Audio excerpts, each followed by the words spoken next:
Hi, my name is Desiree from Witch Energy. Today we're going to talk about 5 ways of relationship black magic. So let's begin. So if you're wondering if someone is messing with your relationship or why your own thoughts are often so confusing, or one day you hate your partner, the other day you're like, why did I say that? Why did I do that?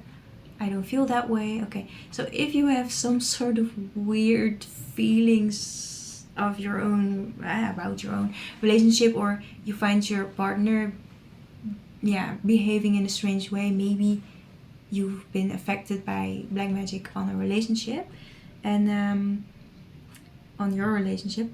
And let's talk about 5 ways, 5 of many, that could be the case. So way number 1 is that you have received a gift from a certain someone who don't want you to be happy in your relationship. And that gift could be like a mug, or doesn't matter actually, it's a something. And then you have that, you put it in your house. But what happens is that object filled with black magic you can't see is saying things to all of you in the house so that you fight with each other.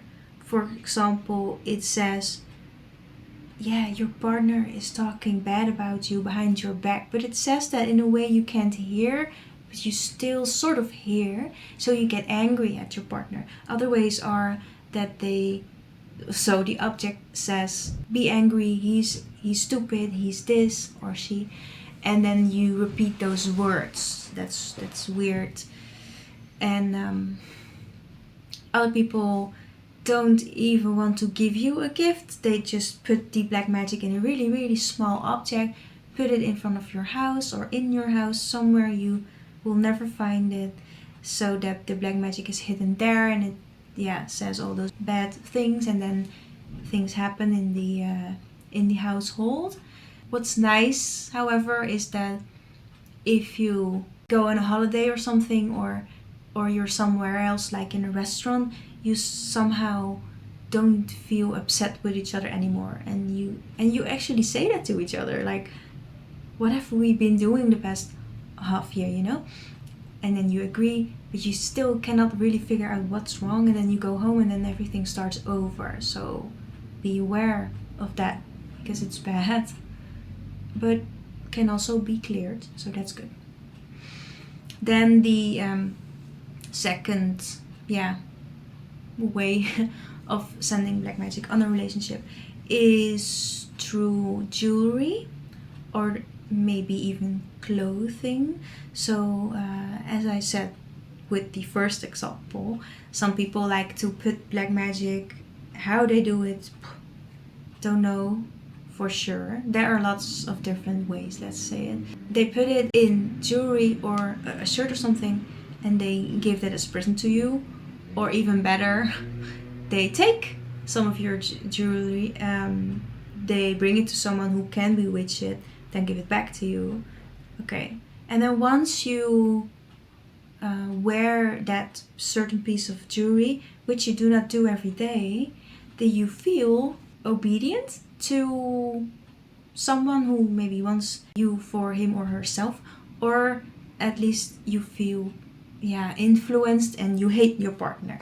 So then that's happening, and that's, as I said, also kind of black magic. Super weird.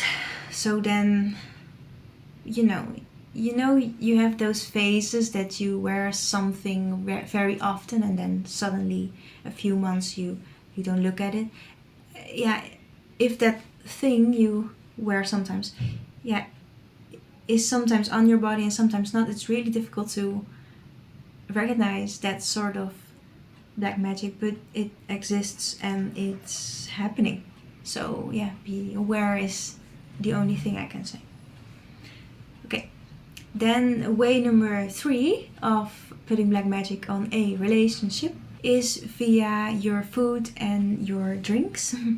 So people put something in your food, or can even be at your own house. Could also be something they gave you to eat, like here's a cake. Yeah.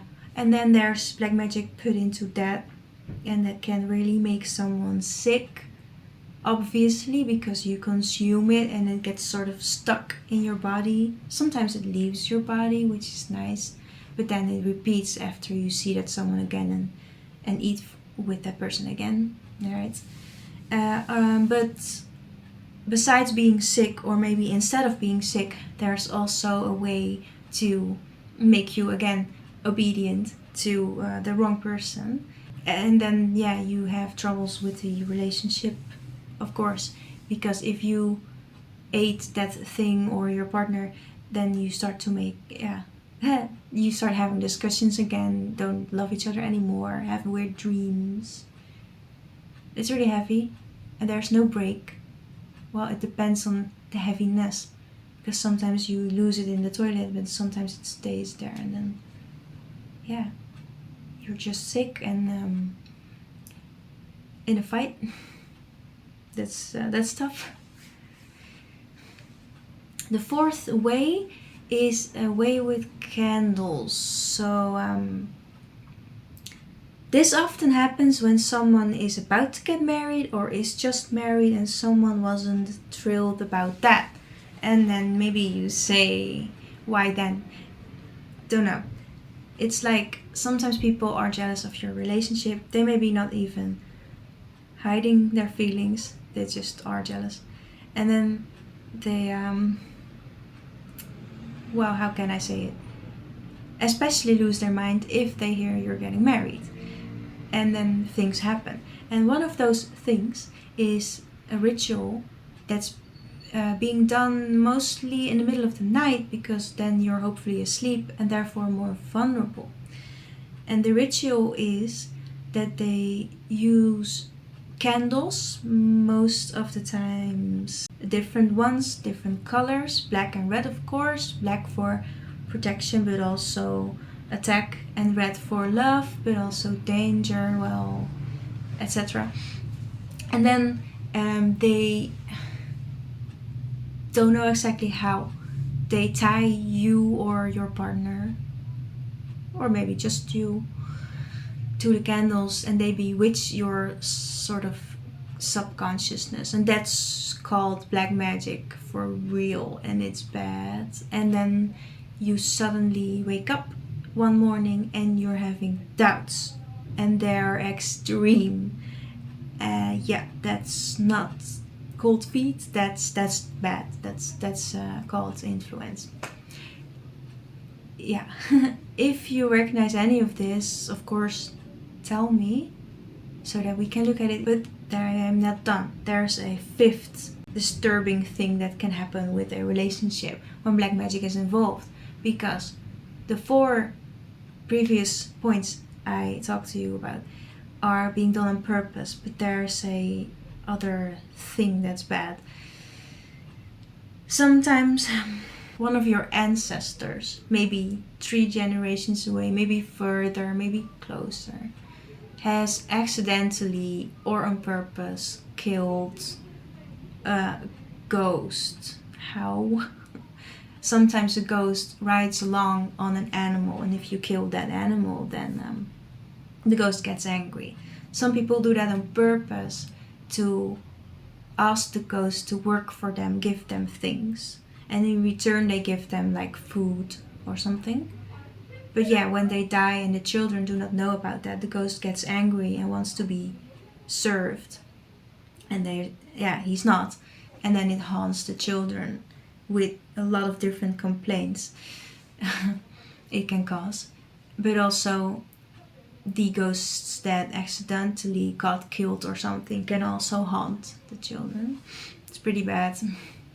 But depending on which ghost is in the family roaming around, being angry, yeah, there are a lot of different complaints. For example, one ghost really likes to give some sort of miscarriages because they want to punish the family. But not everybody, because then the family line will stop existing, and then the ghost is also unhappy. So some will have children. Yeah, that's one of those ghosts. Another one gives sort of psychiatric problems. It's also bad. And then the one I am talking about is actually called Vinti, and it's the Ampuku. And when you have that on you, that certain type of ghost that is truly existing can get angry if you're entering a relationship. If you're a woman or a man, doesn't matter, because you can also be troubled by the Ampuku of your partner. So, okay, that's bad. And it often is possessive of women, and they want to be seen and heard, but yeah, we don't know that it exists, right? So there's that. And then the following is going to happen. Well, firstly, that you say bad things about your partner to your partner, but they feel like it's coming from truly within you, which is true because the ghost is sort of on you and in you. But if your partner isn't home or something, you're okay. You're thinking, I love him or her, and then he or she comes home, and sort of the Ampuku comes home too, and then the fights begin. Mostly one-sided, but sometimes two-sided. Doesn't matter. So that's a sign of a nature ghost that can mess with your relationship. And also a huge sign of this ghost is that you sleep and you dream about your partner who is cheating on you. And of course sometimes it's true, but often it's not, and it's just the ghost's attempt to break you guys up because you want to believe that dream. But they also do like to push one of the partners to actually cheat. Yeah, that's bad. Also, the last sign of this ghost is that if you dream, you can dream about having sex or relationships, intimacy with something that looks like your partner, and I say it that way because it isn't, or with someone else. That's a sign of this specific ghost. Yeah, that was it for the 5 ways to experience black magic in a relationship. Hope you recognized nothing, of course, but I'm also afraid you do. And if you did, let me know, of course, so that maybe we can talk about it and you accept my help. It's all good. So that was it again. Don't forget to subscribe as well, and until next time.